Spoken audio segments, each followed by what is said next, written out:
One of the things we'll learn is that things have been done in shelters for a long time, and if you ask people why they've been done that way, they'll say, well, because that's the way we've always done it, right? Which is fine if it's working for you, but if it's not working so well, maybe we should reevaluate it, right? And so today, I don't want to make you guys nervous. I don't want to freak you out, but I do ask that you open your minds, okay, to some new ways of thinking. But I want to hear your concerns. I want to hear your experiences. I want to know if I am making you nervous so we can talk about it. So I want to start out with you guys thinking, like, we talk about shelters all the time, but why? Right? Like, what do shelters do? What are their goals? And I think it's really important to realize that this has changed over time, right? Why did we start having animal shelters? For dogs, right? They were the pound. So dogs would be running around, we were worried about rabies, we were worried about dog bites, so they would get picked up, right? And somewhere along the way, we started incorporating cats, and then we thought, well, instead of euthanizing, what if we could rehome them, right? So we have more and more things that we put on our shelters, what we want them to do, right? So these are all the things that we want shelters to do, but some of these can be in conflict with each other, right? And when I think about a shelter, what I think is that they are there as a resource and as a service to the community, to provide a service to the community. So I always want to ask myself, well, if I'm providing a service, then I want things to turn out better for the people and the animals that I'm helping, right? Like, why would you take your car to the mechanic and have it come back not working? That wouldn't make any sense, right? That's like a really bad business model. So if an animal goes into a shelter, we want the outcome to be better, or at least the same than if they hadn't come to us, right? Does that make sense? So if those things aren't happening, I think we need to look at our system. So here's the question we need to ask in the service that we're providing. If we just let animals come into our shelter whenever they want, whoever they want, in excess of who we can care for well, or who we can provide a good outcome for, like, are we meeting all those goals? Okay. So this is the big question that we want to always be asking ourselves. And last week, Roger was talking about no-kill, right? And the whole no-kill movement, it started back in the late 80s. And it sounds great, right? Like, who wants to kill animals? We all want to be no-kill, right? Like, that sounds great. But it's got to have a plan, right? We can't just say, well, we're going to stop killing them. That all sounds well and good, but what sometimes is the other side of that coin, right? If it's not well planned, it can turn into kind of a disaster, right? And then again, what kind of service are we providing? Were we really having, even though they could be, is it working out better for these animals since they had come into our shelter, right? So we always need to think about this. It is a really emotionally charged topic, right? And we have a lot of hard problems to solve in animal shelters. And it kind of seems like at times we have infinite problems with finite resources, which make it even more emotionally charged. So let's get into this then. So last week, too, Roger started talking about managed admissions. And I want to clarify something, because there's a difference between limited admission and managed admission, okay? You can be an open admission shelter. You can be a managed intake, open admission shelter. Does that make sense? So you'll still take everything, but it's just a matter of when, okay? So, but people always feel, it becomes very scary when you start talking about managed intake, that people start to think that we're not going to help as many animals, and that when we're not helping them, the outcome, whatever it is, we don't know what it is because they're not coming in, is not going to be good. So let's think about it. And so a lot of the new ways of our thinking may not be so new. They may be new to you.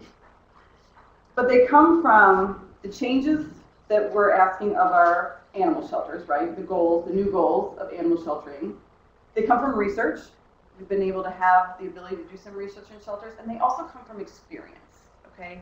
So looking at what we've done, seeing how it turns out, then trying something new and seeing how it goes.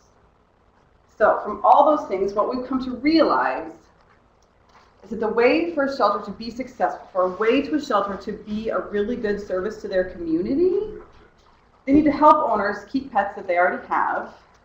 They need to look at who they can help as a shelter and only take in as many that they can care for within their capacity and then have no other option.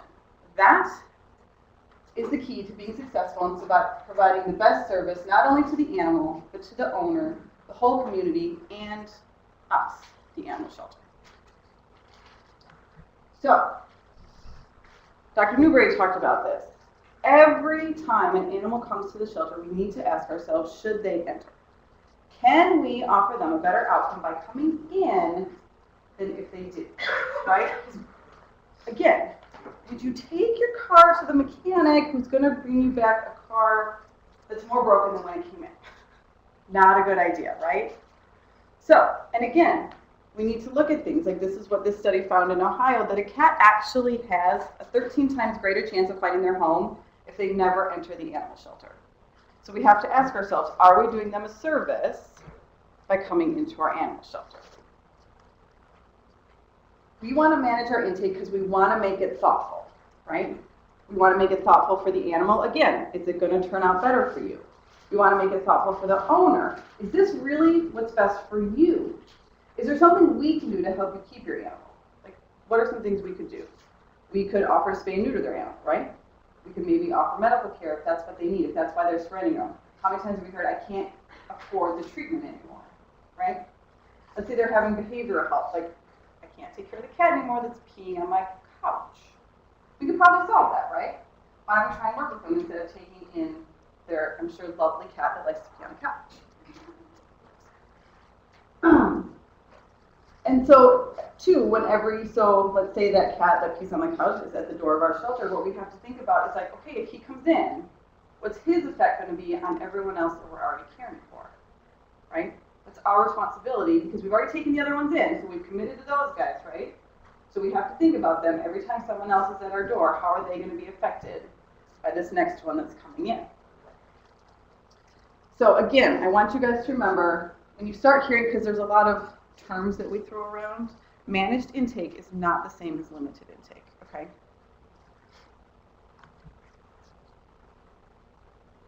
This is just one example I wanted to share with you guys of a shelter that started, they went more to a managed intake. They are also limited intake, but before they were limited intake just randomly, and now they started to make it more managed. They started to think about who they were taking in more carefully, and they kept track of it. They wanted to know, why are people calling us to surrender?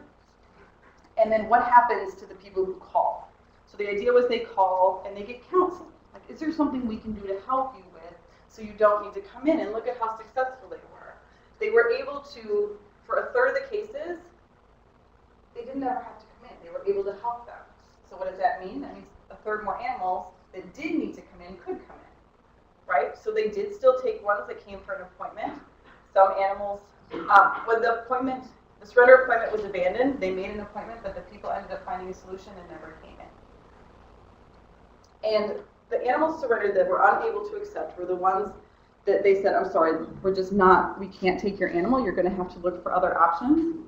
And this is something I wanted to just mention again, because one thing Roger talked about last week was when one shelter starts managing their intake, or limiting, I really think he was talking more about limited intake when he was talking about this, that it has effect on the whole community, right? Because then that displaces the animals, so they might need to end up somewhere else. That's true to an extent, right? But what I think we need to look at is managing intake on a community level, right?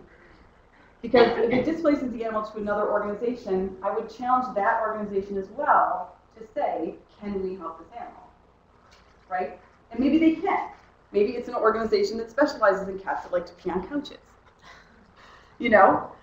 So you can have your niche as an organization, and you can provide resources to people. Now, there are always going to be those animals that will be displaced that we can't find an option for. We are just at that place in this, at this time in animal shelter, there will always be those, like, few too many, right? We're going to have to deal with those guys. But when we look at it at the community level, like, to me, it doesn't make sense for, like, let's just say I have my shelter and Laura has her shelter and you guys have your shelter in a community, right? It doesn't make sense for me to take one in that I can't care for just because I'm afraid of it ending up on your doorstep. Does that make sense? Like, it's just, to me, not a good reason that I should have to crowd myself and offer poor service to the animal that's trying to come into my shelter. Does that make sense? All right. Next myth that I'd like to talk about. Have you guys ever heard this one? That shelters get in a lot of trouble, they get a lot of slack if they have empty cages in their shelter. Like, why isn't that one full? That's an animal you're not. There's some animal out there that's not getting help because your cage is empty. There should be an animal in that cage. You guys heard that? Like, shelters get in a lot of trouble when there's empty cages. It makes people nervous. I would challenge this myth. Because for shelter to be successful, for them to offer the best care, again, the best service to the animal, the owner, the community, and the shelter themselves, they have to look at their capacity. Okay? Who can we care for and care for well in a way that's fair to everybody? So, if I have more cages than animals that I can care for and provide humane housing for, it needs to remain empty. Because what happens when I fill it? If I can't care for them? They're either going to have bad care or they're not going to have a good outcome, right?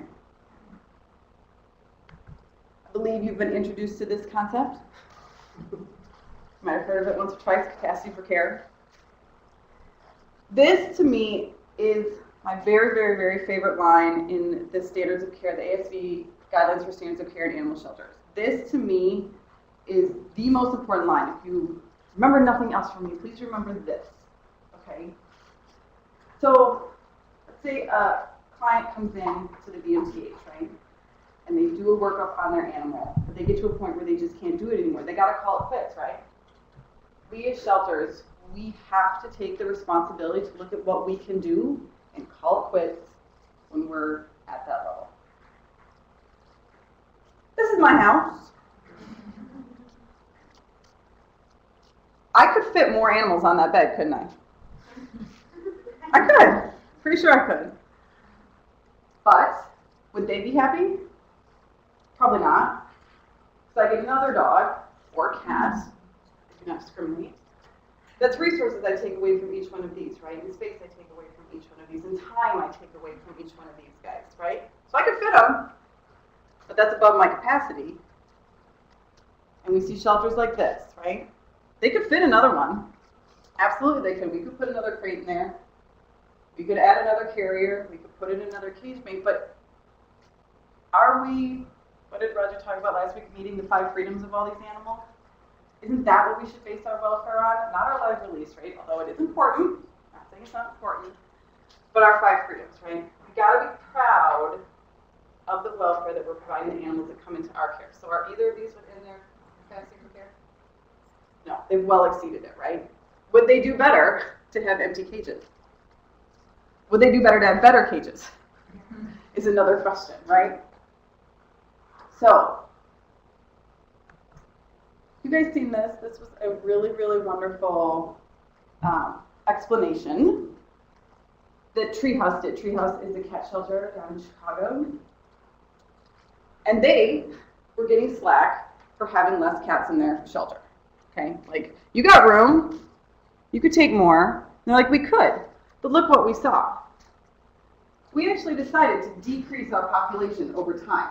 Okay, so this is the green one here is their in-shelter population. We chose to manage ourselves in such a way that we were going to have a lower population in shelter every day. Okay, they made a plan, they found out how they were going to do it. They wanted to provide better care for every cat by having less cats in the shelter. So look at that. Over these years, they decreased their in-shelter population. But what's really awesome, they took in more and they adopted out more. So which shelter would you rather A, work in and B, be a cat in? This one or this one? Right? And this one probably had empty cages or more cage space for each cat. So It's really a new, to me, really, really exciting way to look at a shelter. Do not judge them by their size, by the number of cages that are in it, but yet look at them in terms of the welfare that they're providing and the outcomes to those who do come in their care. I love this. This was from Roger's talk last week, this paradox. Stick this one in your back pocket and remember it.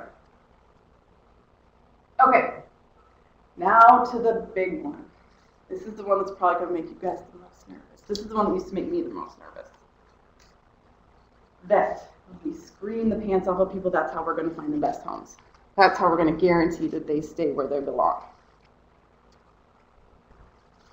I'm going to challenge you guys. That is simply not true. This is from a website that I found. So this was, if you go onto their website and you want to adopt an animal from this organization, this is what you get. Before you can even see any animal, we need to complete the paperwork. It's got to be, we got to minimize the stress for you and the animal. And let us repeat, we don't ever mean to be frustrating, even though we've made you read these 8 pages of the adoption process. It's downright devastation for the animals, for the staff, and most importantly, for you when adoptions don't work out and the pet has to come back. Would you guys agree with that statement? Maybe. Sometimes. Usually not. Right? Because this is the other side of the story. I found this on a blog.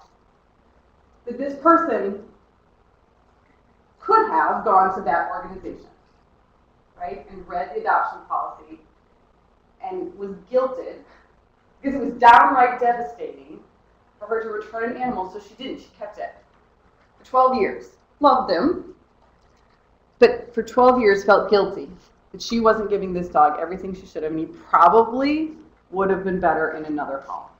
So would this return have been a complete devastation? No. It would have been better for the person and the animal, and that's okay.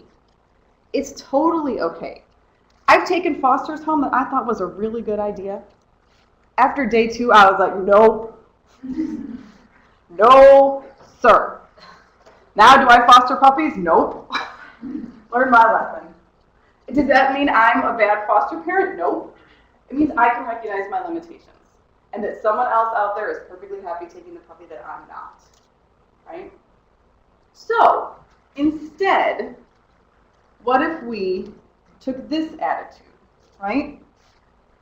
Returns happen. It doesn't mean there's something wrong with the adopter. It doesn't mean there's something wrong with the animal. It just means they didn't work together. Does it mean the shelter failed the dog or the cat? Nope. Does it mean the shelter failed the adopter? Absolutely not. We only fail the adopter when we don't let the return process be a good one, right? If when they decide to return, we put them on the do not adopt list, the big old DNA list. That's not fair, is it? Like, it didn't work out and you were honest with us and brought the animal back and now you get a big red X on you? We should congratulate them. Thank you. Thank you for thinking about it. Thank you for thinking about what's best for you. Thank you for thinking about what's best for the animal. Let's try again. Let's see if we can find a better fit. And what else happens? We learn more about the animal, right? It's kind of like that dog went out to foster or cat. We get the information and it helps us make a better match next time. Is that utter and complete devastation? No. It's kind of better off, right? So let's not fear the returns. Oh, and then this one. Let's say you want to go to this place and adopt, right? I put reading by point 3. I'm like, okay, I'm out. Like, this is impossible. How many people are going to fit all 11 criteria, right? This is one of my favorite quotes by one Dr. Newberry. Life-saving is not a time when we can let perfect get in the way of good. Okay? Okay. We have to all stand up. Please. Well, participation. Okay. We're going to talk about the old school way of doing adoptions, okay? If you answer yes to any of these questions, I need you to sit down, okay? And you will be shamed for it, just by the way. Not only will you be asked to sit down. Okay. Yes, you might end up on my DNA list. Okay. Oh, sorry. For this one, do you have a fenced yard? If your answer is no, I need you to sit down.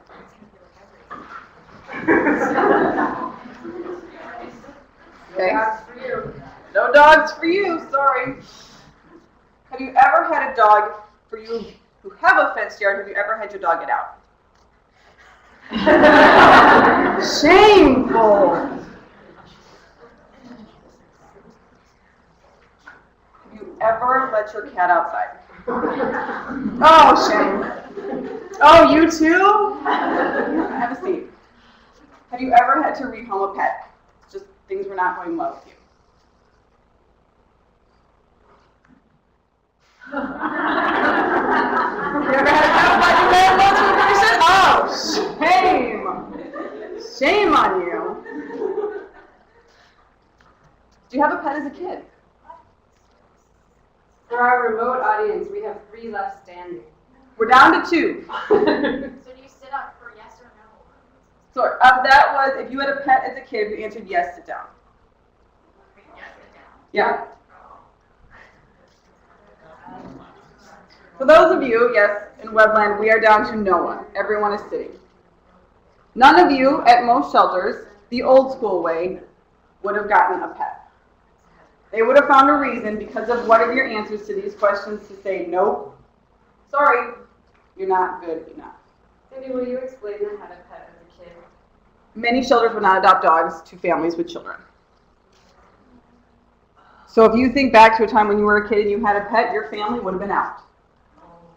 Does that make sense?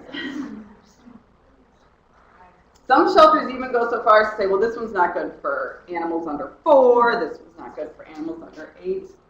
Children. Thank you. Yeah, they're all, in my mind, they all get jumbled up. Right? Like, but we all grew up, we're all probably here because we grew up with pets, right? Went okay. Right? We're all still here. Doing okay. Loving animals. So, but who has pets? Webland, that takes care of everyone. And we're good at it, right? Why? Why are we good at it? Because who knows what's best for us? We do, right? And we can sit down with an adoption counselor and we can tell them as much as we want, but who should be allowed to decide what's best for us? We should, right? Our adopters should, because who knows their life better than anyone? They do. These are all real pictures that I took in shelters. This was right outside their adoption, room. I was like, just so you know, we are going to keep that right to refuse you an adoption. Welcome. Like, really? Lots of things we got to be doing here. I was like, really? Right out front. Just so you know, we got a big red pen and we are ready to use it. Do you want to go here? Like, honestly, you're like, okay, do I have the 6 forms of identification? And it's not fun. And you're nervous. You're like, oh, are they going to like me? Am I good enough? That is not fun, is it? That is just downright stressful. So I think we need to think about this. And where did this come from? Where did these ideas come from? Why are shelters putting these signs up? Fear? People who abuse the animals. They've had a bad experience maybe? So maybe one time, maybe a couple times. Animals have gone out and it hasn't gone well. But what about all the other times the animals did go out and it was awesome? What about those times? Why can't we focus on those times? Yes, are things going to go poorly? Yep, But how do we limit that? We talk to people, right? We have a conversation. We give them tools to succeed. Are some people not going to succeed? Yep. We're going to work through those. But we're not going to focus on them. Okay? We're going to try and drown out all the bad with good. This was a survey that was done and asked people if you were going to add a dog to your household in the next year, where are we going to go? And how awesome. Almost half the people, well, oh gosh, don't make me do math. More than 3/4 were going to go to a shelter or a rescue group. How awesome is that?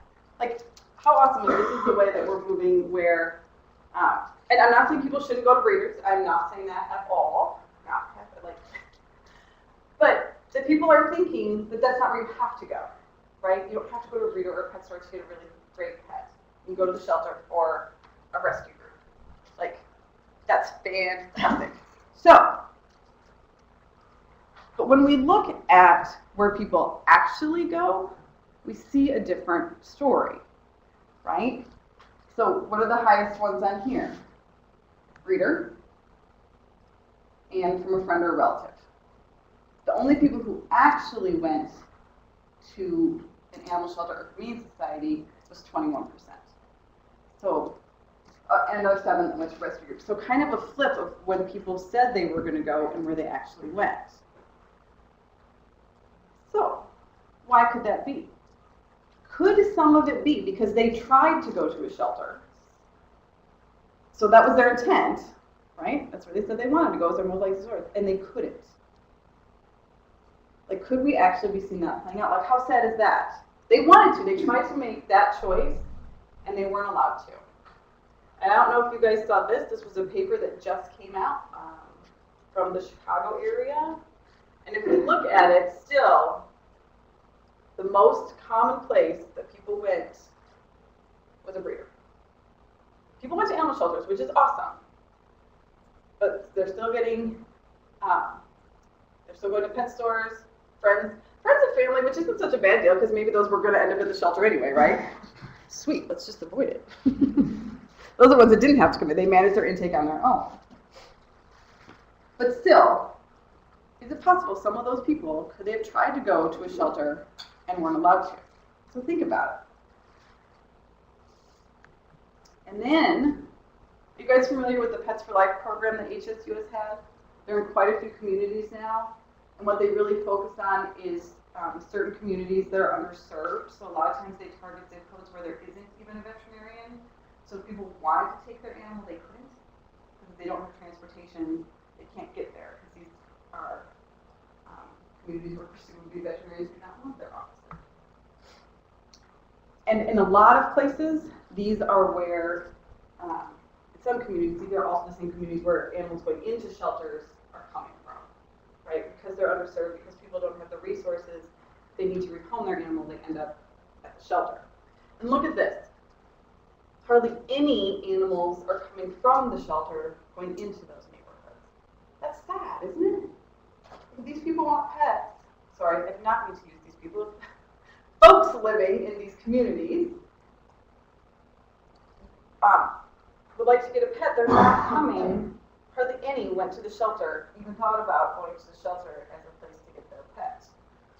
And the same survey showed that most people they've never even contacted animal control or their shelter. So they may not even know that it's out there. So I feel like this is a really big part of the population that we're missing that we could provide homes to.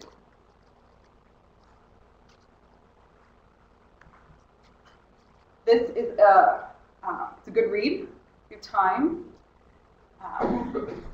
and it looks at what should we be asking of our adoptive homes? Like, we got to get rid of this best picture. We got to look for, what do we really need? Like, what makes a home good enough for a pet? And it's really this simple. A place where an animal will be loved, respected, and cared for, given food and water, and have their social, behavioral, and companionship needs met. It doesn't say anything about a fenced yard, does it? It doesn't say anything about the animal not being able to be in a crate for more than 8 hours a day. That's why I was turned down on. They would not adopt me because I admitted that my animal would be in a crate for more than 8 hours a day. I said, sorry. Could you go home at lunch and let them out? And I was like, nope, because they're sleeping. They don't actually want to be let out. And I was turned out. So, good read. You can find it on the internet. They did meet about an adoption form 3, but the results are not out yet, so stay tuned. And this, I think, is one of the hardest things for shelters to think about. Because in our restrictive adoption policies, we feel like, I think, that we're controlling these things. And that's why we do it.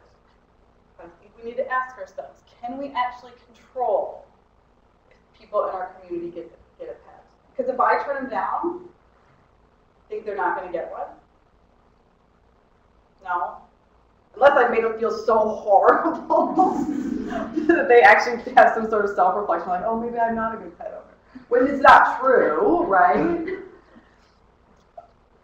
So, we have to realize that what we can control, and we're going to get to this, is like if they get a pet from me, right? I can actually have control of that, which is really cool, because I can control, I can get my animals out there into the community. So, it's great. It actually has a name now called open adoptions, which, not to be confused when that happens with people, means something totally different. What we mean by open adoptions is that we stop making it an interrogation and we start making it a conversation. Hey, what's your life like? What type of pet are you looking for? Let's help you find one that meets that. And if they choose one that we're not recommending, let them try it. You never know. We can be surprised. So, I really like this quote about insulting terrific people. Like, let's open our minds and try and engage more people in adopting animals and telling them what a great home they would be for one of our pets. Because when we don't, aren't we then creating this problem? Because if I'm not getting them out the door with people who want them, they're still in my shelter, right? And I still have to provide care. And then we can create situations such as this, right? But what do we fear, right? Oh, if we let them go, they might attack people, they might get abused. It's a legitimate concern, right? And how many guys have seen this in shelters? That we take an animal, in most communities it's difficult to adopt, the pit bull, and we make it harder. We make our pool of people that are good enough even smaller. So even though someone wants one, we still look for many reasons to not let them. I mean, how many people do you know that would agree to this and actually ever want to take a pit bull? So it's like you're taking an animal that already has been kind of shamed in the community, and then, like, what are we sending with this message, right? And then this was a really sad sign that I saw in a shelter. They full on admitted, you bring them in, they're never even going to leave unless they get reclaimed. That's a really big problem, right? So does this become our consequence? I can tell you this becomes a consequence, right? That is a very common statistic in many, many shelters. Even if we start doing well for other animals, when we compare live release to the pit bull population and to the other population, it's not as good. And then they stay in our shelters and they get sick and they decline.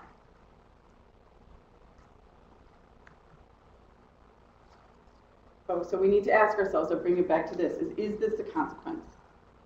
Not usually. So what can we control? Oh, still. Can we control if people have pit bulls in our community? No. If I don't let them have one of mine, guess what? Think they'll still get one? Sure. But can we start to look at what we start to communicate with our adopters in our community? Absolutely. I went on Craigslist yesterday. I put a pit bull right here in Madison. It's not hard to get one. Someone around here wants a dog that's called a pit bull, they'll find one. Not a problem. So I ask you, if you or your neighbor was going to get a pit bull, if you will, which one would you rather adopt? Which one would you rather adopt?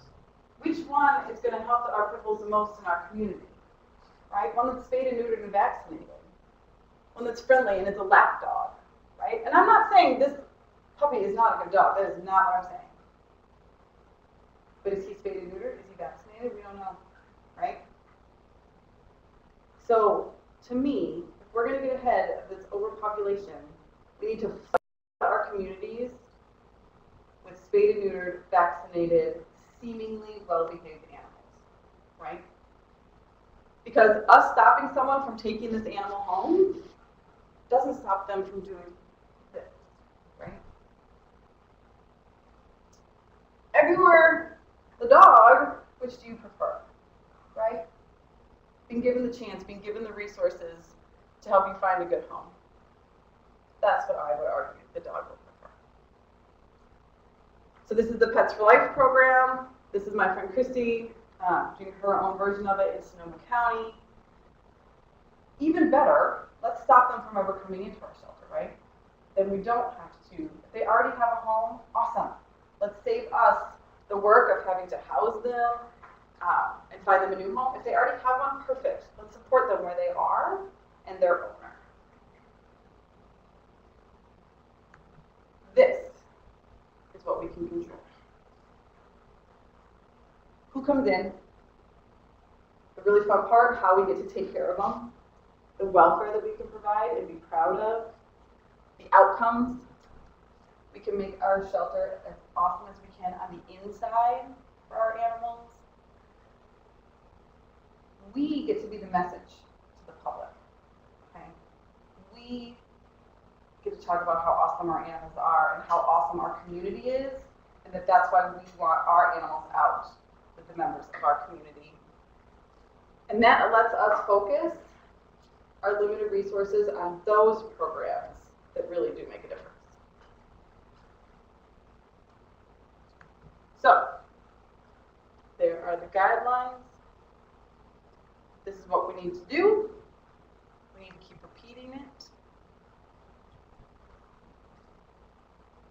Yeah. I have a question. What are your thoughts on shelters that require kind of adding along the lines of pit bulls and also making people jump through hoops that require like bully classes or like pit bull classes? If you're going to adopt our dog, you have to, and sometimes they're free, but sometimes they cost a lot of money. So what are your thoughts on those types of things?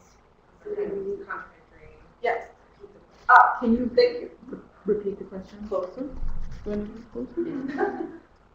The question was my thoughts on requiring training for pit bulls and other bully breeds. Sometimes they're free, sometimes they cost money. I think, ideally, every animal should be offered the opportunity to go to a training class. Because I think it helps. Training classes are as much for the people, right? So I think it's wonderful when a shelter can, I like to think of it as like a value-added program. Like adopt an animal from us, and you get a couple free training sessions. So on Thursday nights, we offer a 1-hour walk-in training session. And we work on the basics, right? We work on recall, retrieving, and just some common manners. Because isn't that a great opportunity for all the animals we're adopting? Well, the cats might not be so happy, but the dogs, right? Like, isn't that going to help with pet retention and building the bond between the people instead of singling out the bully breeds? So that's what I would say. I think it would be great if shelters could offer that to everyone. And they've actually done some work on it and shown that it does improve pet retention. And we need to make training easy for folks. And I'm horrible at it. I will be the first one to admit. So I would definitely take advantage of it if it was free and I could walk in and do it. And we certainly would not discriminate against the bullies, but we wouldn't encourage it anymore, right? Because I think we help them out when we just treat them all the same. Well, we treat the dog as an individual, regardless of their breed. Yeah. So it seems to me that there should be some kind of requirements for adoptees. Okay. So that they have the financial resources to provide adequate care, food, shelter, veterinary care. So what would be a reasonable list of the criteria for a good adopter then? The question was, just going to paraphrase. Is there a good, like, kind of minimal list of who could be a good adopter? Like, even because of finances, especially. Like, do we know that they could afford to take care of an animal? No, I would actually not have any sort of minimal list. Because how can you guarantee it? And I might have enough money today in my pocket. No guarantee I will tomorrow, is there? Or I could have a certain income this week, but I could lose my job next week. Does that mean I'm not a good pet owner? No. But I know me, right? I know me and I know my situation, and if I think I can handle it, there comes a point where you got to trust me. We have to trust our adopter. I used to think, I worked at a shelter, and there was this rumor going around that they adopted a cat to a homeless man. And I was like, oh my God, what are they thinking, right? I didn't think homeless people should have pets. I thought that seemed like just about the worst idea on the planet. And now I'm a veterinarian for a clinic that only serves homeless people because they're some of the best pet owners out there. They will eat. They will let their pet eat before they will. It's about the companionship. And if someone wants a pet, they will find a way to care for them. They might need support. And so let's be there to offer it to them. But to make the judgment that they can't have a pet, to me is not fair. And we also can't guarantee it, right? Like, we can't control it. If they say they can take care of them, they can't prove it, really, anyway, can they? So, if they come to my shelter and they are interested and they have the desire to provide companionship, to me, that's the start of it, right? And from there, we have a conversation. Now, does that mean I'm not going to be aware of red flags? No.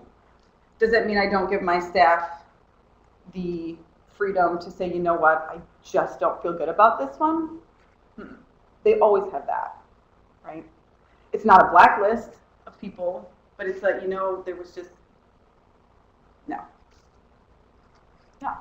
What do you think about limiting based on number of current pets, just so shelters don't become like an accessory to pet hoarding situations? Can you prove it?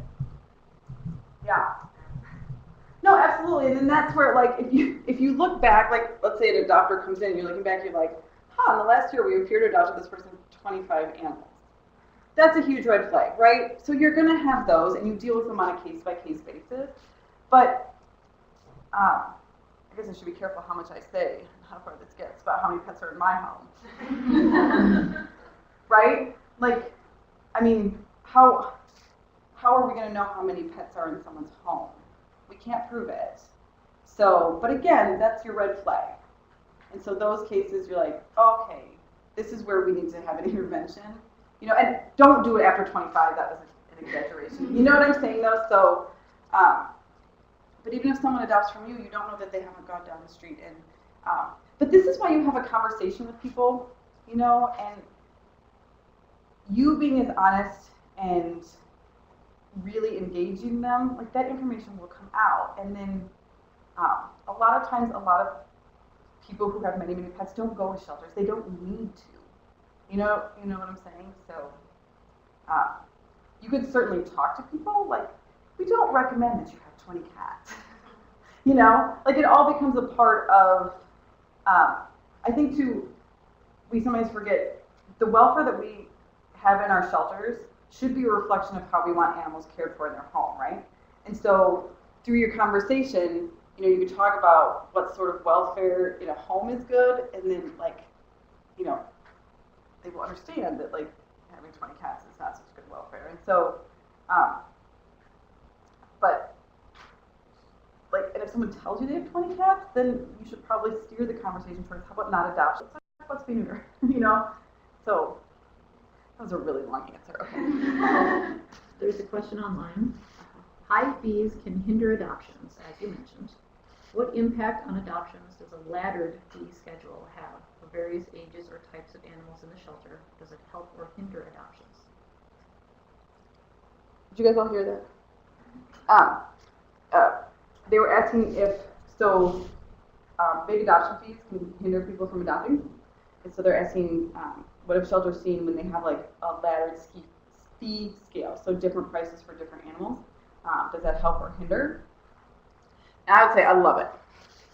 I love it, I love it, I love it. I love it from both sides, for the animal side and from the adopter side. So we all know all animals are not created equal, right? So you have the kitten, and then you have the cute, fat, older, dentally challenged cat, right? So someone's likely to pay a good chunk of money for the kitten, where it's going to be an investment on this side, right? So we're probably not going to find as many people, interested and be willing to pay a lot of money. So great, let's have people pay a lot for this one and then not so much for this one. So I think it definitely helps the animal, but it also helps the adopter, right? So then they can choose. But let's say someone who still can't afford the kitten wants another one, then have other animals that are available. So one shelter that seemed, they raised their fees because they didn't want icky people to come in and adopt their animals. Like, what message is that sending, right? Like, we want to treat everyone the same and have a fee schedule that fits as such. So, did it answer the question?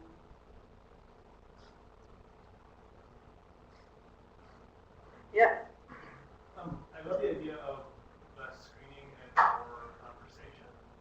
For shelters with limited resources, screening tends to be easy and less time consuming, and conversation tends to be much more time and person intensive.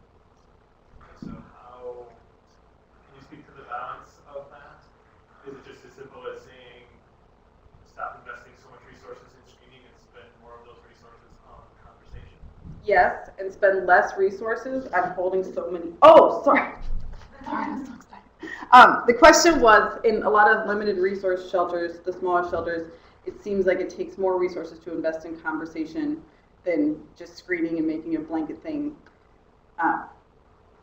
And I would say that it's an invaluable resource when you can invest in a conversation, right? Because it's more likely the animal's going to go home, and the adopter's going to have the resources they need in hopes that the animal isn't going to come back, right? So to me, it's so worth the investment because it's getting animals out. So now I have less animals I need to take care of in the shelter, right? And then they're going to stay out, so I'm not investing the resources when they come back in. So, and I don't know that a conversation takes that much longer, and it's going to be such a more pleasant experience for everyone, and then they're going to tell their friends about what an awesome experience they had because they weren't interrogated when they went in here, like, never go there. Instead, they're going to go home, like I do about Zappos, and be like, it's so awesome, and then more people are going to come in. So to me, it just really feeds a positive cycle, and so it's an investment that's well made. Yeah.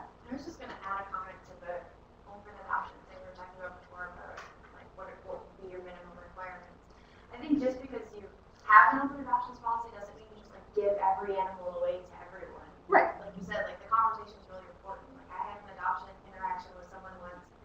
It was his first dog he was ever going to own. He lived by himself. He'd never trained a dog before. He was interested in this like super high energy, really mouthy dog with no manners. So I just sat and talked with him for half an hour, and I was like, well, do you know about this? And do you know about this? And then I brought in a bunch of toys, and I did the dog like to just like shred everything. And he shredded like 20 toys in a half hour and like never stopped energy. And the guy was like, is he always like this? And I was like, yeah, he just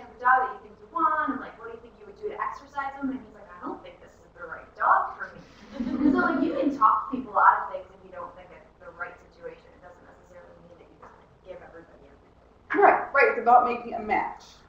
But when you screen and you just deny, you don't ever get to have that conversation. Right, so we found him a different dog that worked out perfectly, and I think had we just said, no, you can't have this dog, we would have been like, this place won't give me a dog. Right.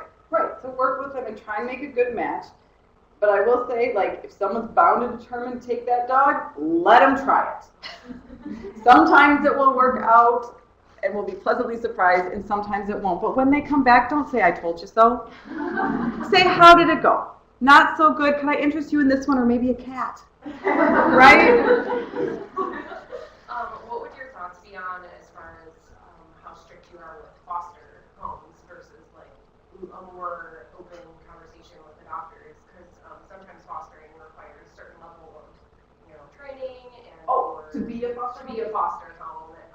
What would you have some additional rules that you wouldn't for doctors, or what would your thoughts be on that? I was thinking. The question was, what about foster homes? Would we have certain standards for a foster home that since we're opening up our adoptions, would we be as open about our foster homes? Again, I think it comes down to a conversation, and training and resources. So, we want to make sure it's a really positive experience for the adopter and the animal we're sending there. So it really kind of becomes almost the same thing, right? With the added that the shelter's going to have to support the foster home a little bit more, right? And so, seeing if you can be able to find a common ground of what the shelter can offer them and be like, can you do this enough on your own with what we can provide? And sometimes leaving it up to the foster homes as well. And if it doesn't go well one time, then we've got to learn from it, right? Does that help? Yeah. Managing the intake seems like a great idea for shelters everywhere. How many shelters actually adopt that idea or have the resources to, and what limits them if they don't manage? It's becoming much more popular. Oh, God. I think after how many questions I would have. The question was, how many shelters are starting to adopt managed intake? How many shelters would like to, but are finding they don't have the resources, because it is an investment in resources. First of all, it's becoming way more popular, which is great. What a lot of shelters have found is it's a lot of investment up front as you're moving towards it, right? Because it needs extra staffing, because you're going to have a lot more conversations with people from the beginning. It also, a lot of times, you need to put together the resources you're going to offer people to keep them out. But what a lot of shelters find is that a lot of those resources you were going to be offering the animal anyway when they came in. So now it's like we're just offering those resources with them still where they were. Like if the animal was up for adoption, you still have to spay and neuter, right? If they're not done so already, so let's just do it and have them stay there. And so what you really find is once you make the investment up front, the animal's not coming in, and so we can have less animals in our shelter, so we're not having all these resources being used in our shelter, and we can just, it's kind of like just a reallocation. But I'm actually going this afternoon to talk to a shelter and their board because they're nervous about it. They're like, animals are going to get dumped left and right. People are going to hate us. No. It usually does not work out that way. Shelters have fears, lots of fears, and understandably, right? But it's all in how it gets communicated to the public, and when it just becomes the way you do it, like this is just the way it is. It's like drop boxes. You guys know a lot of shelters, this probably surprises you, but a lot of shelters still have drop boxes. So you can drop an animal off anytime. They're there. So if the shelter's closed, there's usually a kennel or actual boxes in a wall where you put animals if the shelter's not open. They're not recommended, by the way, if anyone was wondering. And to me, the biggest thing was the realization that when we work inside shelters, we get really frustrated with people, right? We're like, people think their animals are disposable. Like, I can't take this anymore, right? Isn't that what we've heard? Like, I just wish people would stop thinking they're disposable and dumping them. But what's the message we send when we have a drop box? Right? What's the message? We'll just drop your animal here. Anytime, we don't need to have a conversation about why, just put it in there, right? So we've created it.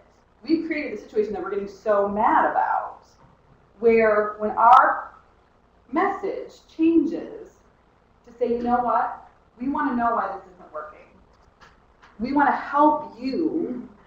Because the way we're going to change it. We used to just help you by sheltering. We're going to offer so much more. So have managed intake look at, we're actually offering more instead of less. Does that make sense? So it's all about messaging, and shelters that have gone to it love it. And my favorite quote from a shelter, the shelter in New Mexico went towards it. And they said, okay, yeah, it's all great for the animals, whatever. Like that was just an added benefit. But the coolest thing they said was that staff retention went up. Staff was happier because they finally felt like what they were doing made a difference, right? Because the animals that were coming in were animals that could actually help, instead of just feeling like this constant drowning in animals that they had no, like, if they continually had to go to a job where it felt like they weren't making a difference. Because one, they had too many animals in the shelter, and two, they had the wrong animals in the shelter, right? And so he said the change within the walls of our shelter has just been the most amazing thing ever. So, and staff's happier, so they're going to be nicer to the people coming in, right? So the community is going to be served better if they come in the shelter, and they're also going to be served better with the animals that are staying out in the community. My gosh, those people I'm talking to this afternoon should have been here. Taking care of all of them. Okay, any more questions? I hope I didn't freak anyone out too much, didn't make you too nervous, but got you to think about things in a little bit different way. And probably well over.